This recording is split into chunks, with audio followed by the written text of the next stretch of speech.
In the previous lecture we study only stress, but उसके types की हमने study नहीं किए थे। Today we will study their types. तो इसके टाइप्स एक तो लॉन्गिट्यूडनल है, वॉल्यूमेट्रिक है और टेंजेंशियल स्ट्रेस है। इनको तीनों को समझते हैं क्या क्या होते हैं ये, ठीक है। तो स्ट्रेस क्या था? स्ट्रेस की डेफिनेशन क्या थी? फोर्स पर यूनिट एरिया, ये थी ना डेफिनेशन। अब देखिए फोर्स लगाने के तरीके अलग अलग हो सकते हैं, तो हमने इसलिए इनको अलग अलग नाम दे दिए।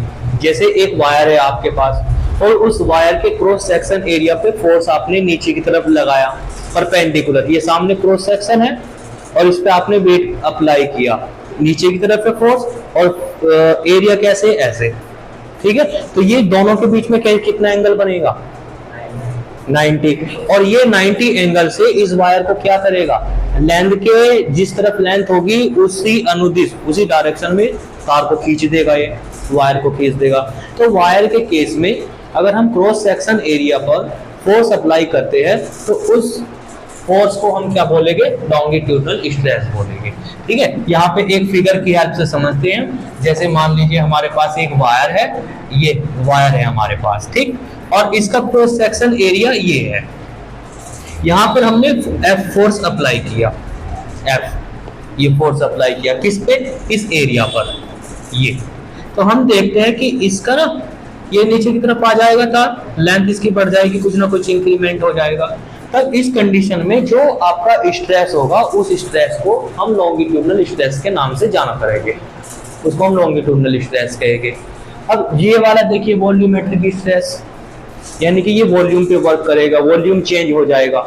यहाँ पर लेंथ चेंज हो रही है तो यहाँ पे वॉल्यूम चेंज हो जाएगा। कैसे? जैसे हमने एक बैलून लिया और उस बैलून में हमने हवा भर दी। जब हम हवा भर देंगे तो यहाँ पर फोर्स ऐसे वर्क करेगा, ये ऐसे एवरी पॉइंट पर वर्क करेगा। और आप देख रहे हैं कि यहाँ पर डायरेक्ट 90 कितना एंगल होगा सरफेसेस के बीच में और फोर्स के बीच में कितना एंगल है? 90 डिग्री, 90 डिग्री, 90 डिग्री, 90 डिग्री। तो हर एक पॉइंट पर 90 एंगल दिख रहा है हमें, ठीक है। तो ये क्या करेगा? इस बैलून को ऐसे बड़ा कर देगा, इसका वॉल्यूम चेंज हो जाएगा, वॉल्यूम इसका ए यहाँ से यहाँ आ जाएगा, ये तो इतना वॉल्यूम इसका हो गया। तो इस कंडीशन में जो आप फोर्स अप्लाई करोगे उस फोर्स को हम क्या कहेंगे? Volumetric stress. हाँ 90 लगेगा तो वो वॉल्यूमेट्रिक स्ट्रेस हो गया, ठीक है। बेसिकली ये दोनों नॉर्मल स्ट्रेस है। नॉर्मल कब वर्ड यूज करते हैं? जब 90 बनता है। तो यहाँ पे फोर्स कितना है? 90, यहाँ पे भी कितना है? 90। तो इन दोनों स्ट्रेस को हम नॉर्मल स्ट्रेस भी कह सकते हैं, दोनों ये नॉर्मल स्ट्रेस की कैटेगरी में आएंगे। उसको देखिए टेंजेंशियल, नाम से समझ में आ रहा है कि जब आप फोर्स अप्लाई करोगे ना तो वो टेंजेंशियल होगा, ऊपर टच होते हुए जाएगा। जैसे मैंने आपको बताया था ये इस तरीके से, ये सरफेसेस है और इस पे हमने ऐसे फोर्स अप्लाई करना है, तो इस तरीके से फोर्स अप्लाई कर दिया हमने। तो फोर्स के एक्ट करने के तरीके अलग हो गए, तो हमने अपने नाम भी अलग रख दिए, ठीक है। यहाँ पर बनाए गए, अगर हम एक फिगर बनाए इस तरीके से, ये यहाँ पे मैंने क्यूबॉइड बनाया, ये इस तरीके से, ये अभी ऐसा है, लेकिन आपने इस पे फोर्स अप्लाई कर दिया इस तरीके से सरफेसिस पे पर ऐसे टेंजेंशियल। तो हम देखते हैं कि ये फेसिस यहाँ चला गया, यहाँ आ जाएगा, और ये फेसिस आगे आ जाएगा, थोड़ा सा यहाँ आ जाएगा, ठीक है। तो अब ये क्यूब ऐसा दिखेगा आपको, टेढ़ा सा हो जाएगा, और ये फेसिस आगे चला जाएगा और ये यहाँ आ जाएगा, तो ऐसा दिखेगा फिर आपको। सिंपल, अगर इस आप ऐसे समझ लीजिए, अगर इस समझ में नहीं आ रहा है, ये फेसिस यहाँ से यहाँ आ जाएगा और ये आगे चला जाएगा, ऐसे टेढ़ा हो जाएगा। तो इसको क्या बोलेंगे हम? Tangential stress. सबकी डेफिनेशन सेम रहनी है, सबकी यूनिट सेम रहनी है। जितने भी स्ट्रेस है कभी आप अलग अलग पढ़ो, है तो स्ट्रेस ही, सबके यूनिट सेम रहेगा। तो अब आप इनकी डेफिनेशन लिखिए। अब हमें लिखना है इसका फॉर्मूला। तो लॉन्गिट्यूडनल स्ट्रेस इक्वल टू, क्या लिखा आपने डेफिनेशन में, रिस्टोरिंग फोर्स पर यूनिट एरिया या डिफॉर्मिंग फोर्स पर यूनिट एरिया। तो यहाँ पे लिख देंगे आप एफ अपॉन ए, डायरेक्ट लिख दीजिए एफ अपॉन ए, ये फॉर्मूला इसका बन गया।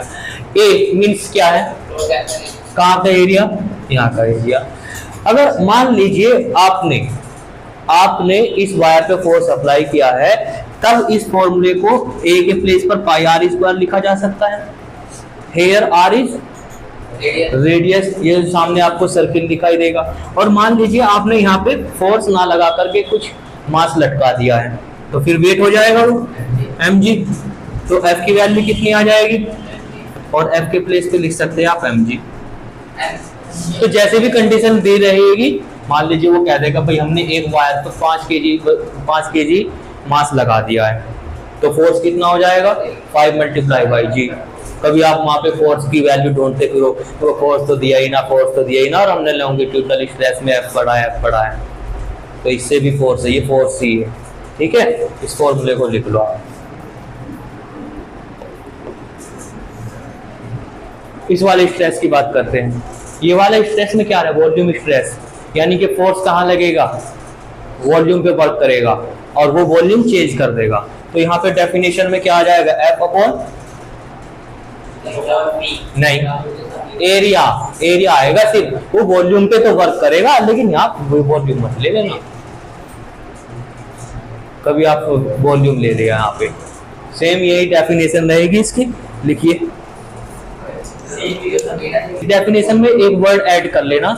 ये स्ट्रेस क्या कर रहा है, वॉल्यूम चेंज कर रहा है, तो बस अपनी डेफिनेशन में ये वर्ड ऐड करना है। ये स्ट्रेस क्या कर रहा है, ये उसकी लेंथ को चेंज कर रहा है in the direction of deforming force. तो मैं बोल रहा हूँ इसकी डेफिनेशन लिखिए, फॉर्मूला वही रहेगा, इसमें भी फॉर्मूला वही रहेगा, इसमें भी फॉर्मूला वही रहेगा, सेम यही रहेगा, F अपॉन ए, इसमें भी F अपॉन ए, सबका यही फॉर्मूला है। बट जब आप कैलकुलेशन करोगे तो एरिया पे फोकस करना है आपको। यहाँ पर ये वाला एरिया लेना रहेगा, कभी आप सामने वाला एरिया ले लो। जिस बॉडी पर आपने फोर्स अप्लाई किया है, जिस फेसिस पे फोर्स अप्लाई किया है, उसी फेसिस का एरिया काउंट करना है। आप नोट करके लिखना चाहो तो इसे लिख सकते हो, area of for calculation is the area. Our next topic is strain also of two types.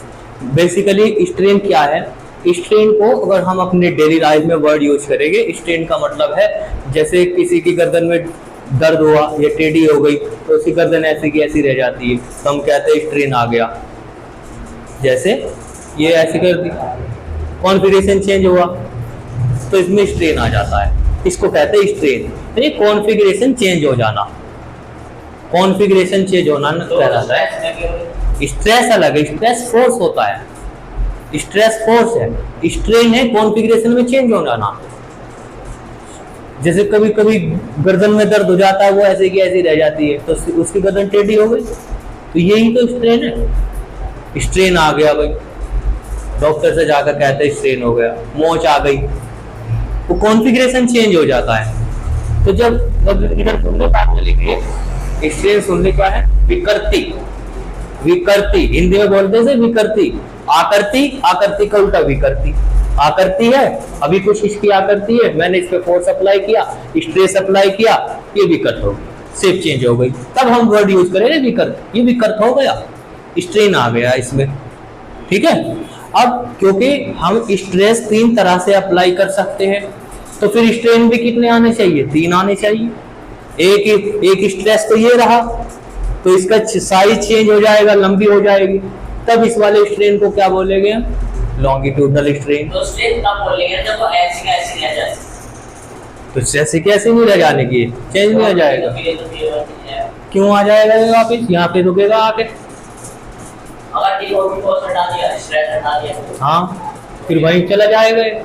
लेकिन जब तक आपने लगाया तब तक तो स्ट्रेन आया उसमें, तब तक तो रहा स्ट्रेन, आपने इस बॉडी को खींचा और ये यहाँ पे आ गया, तो स्ट्रेन तो हुआ ना। अभी जो छोड़ दो वो बात अलग है कि वो अपनी ओरिजिनल पोजीशन पे जाए या ना जाए, बट स्ट्रेन क्या है, strain change in configuration. Configuration जैसे ही चेंज हो जाएगा तब हम वर्ड यूज कर लेंगे स्ट्रेन आ गया। अब वो ठीक कर दे तो वो बात अलग है, से पीट पीट के ठीक कर दे, वहीं पहुंचा दिया उसे, वो तो बात अलग हो गई। समझ में आ गया स्ट्रेन क्या है? ये होता है स्ट्रेन। तो स्ट्रेन कितने तरीके का हो जाएगा? 3। क्यों? क्योंकि हम 3 तरीके से स्ट्रेस अप्लाई करेंगे।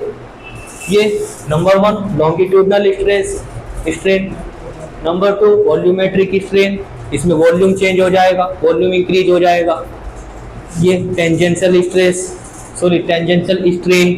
क्योंकि टेंजेंशियल स्ट्रेस लगाएंगे आप तो टेंजेंशियल स्ट्रेन हो जाएगा। और बेसिकली फॉर्मूला सबका क्या है? तीनों का सेम फॉर्मूला है। एक फॉर्मूला बता रहा हूं, बस उसी को याद रखना आपको। स्ट्रेन का फॉर्मूला क्या है? यहां पे लिखता हूं मैं बीच में, वो स्ट्रेन इज इक्वल टू, बोलो क्या है? Change in configuration, change in configuration. ये आपका स्ट्रेन का फॉर्मूला रहेगा। स्ट्रेन ऐसे निकालोगे आप, कितना चेंज आया है उसको डिवाइड कर देना है उसके ओरिजिनल चेंज से, हमें पता चल जाएगा कि इसमें स्ट्रेन कितना है।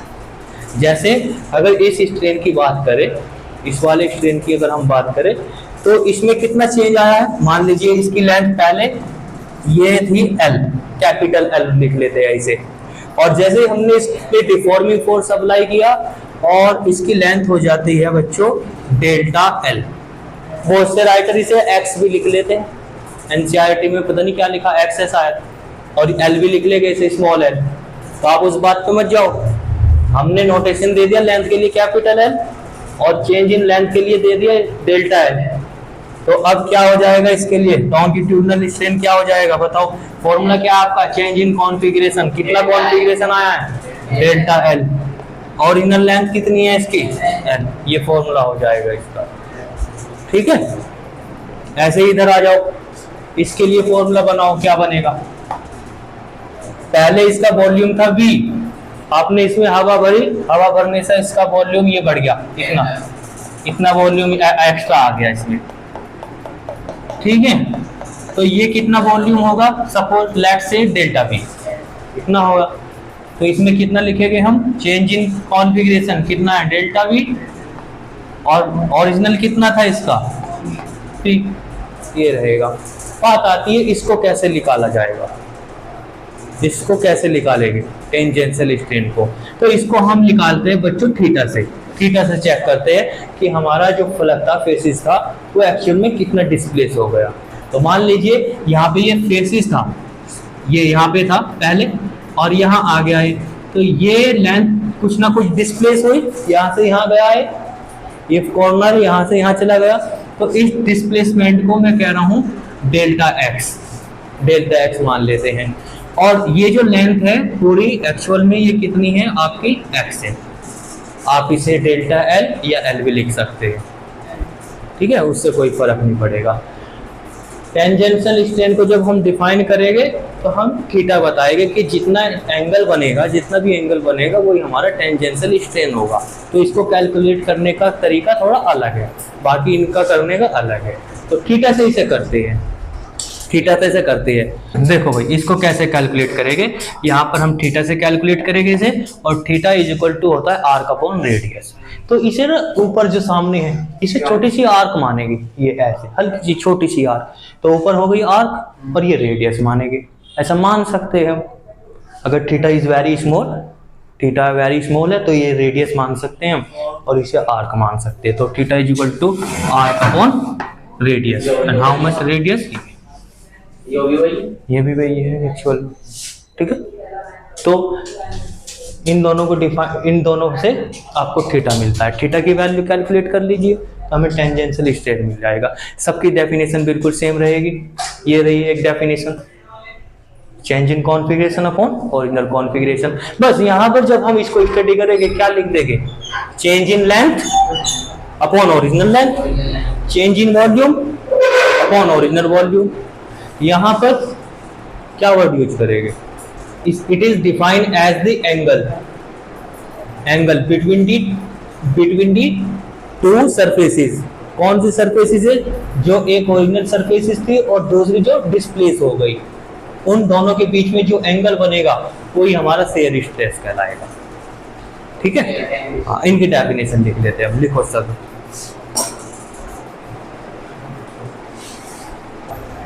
सुनो इधर, ठीक, ये समझ में आ गया आपकी, इन दोनों सरफेसेस के बीच में जो भी एंगल होगा उससे हम मेजर कर लेंगे इसे। और मैंने आपको बताया angle is equal to arc upon radius. अगर मैं ये बात करूं कि if angle is very small, अगर एंगल वेरी स्मॉल होता है तो आपने मैथ्स में ये जरूर पढ़ा होगा, क्या पढ़ा होगा कि अगर थीटा ना नियरली इक्वल टू 0 है, बहुत छोटा है, तब हम tan थीटा को किसके इक्वल लिख सकते हैं, tan थीटा के इक्वल लिख सकते हैं। पता है इस बात का? नहीं, अपने मैथ्स वाले सर से पूछना, if theta is very small then theta can be written as tan theta और sin थीटा। ये नोट करके लिख लेना कहीं भी, sin थीटा भी लिख सकते हैं, जरूरत पड़ेगी साइन लगाने की तो साइन लगा लेंगे, और tan की जरूरत पड़ेगी तो tan लगा लेंगे। तो अब यहाँ से डेल्टा x अपॉन x किसके इक्वल लिखा जा सकता है, मुझे बताएगा कोई सा? Theta is equal to also tan theta, लेकिन कब? If angle is very small, ठीक है, तब हम थीटा लिख रहे या tan थीटा लिखे, जैसी भी जरूरत पड़ेगी हमें वैसे लिख लेंगे। ठीक है, ये तो हो गया हमारा शेयरिंग स्ट्रेस। अब इसमें लास्ट में जाके फाइनल में जाके हम एक नोट करके लिख लेते हैं। हमने ये देखा कि स्ट्रेन जो होता है change in configuration upon original configuration होता है। फर्स्ट वाले कॉन्फ़िगरेशन की बात करें तो ऊपर क्या है, लेंथ, और नीचे क्या है, लेंथ। सेम डायमेंशन हो गई, ऊपर सेम क्वांटिटी का रेशो है, तो इसकी यूनिट कितनी बनेगी? कोई यूनिट नहीं होगी, because it is the ratio of same dimension, it is the ratio of same dimension, volume upon volume, it is the ratio of same dimension.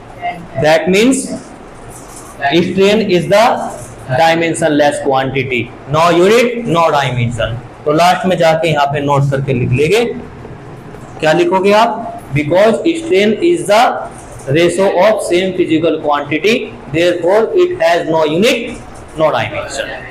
Clear? Topic clear.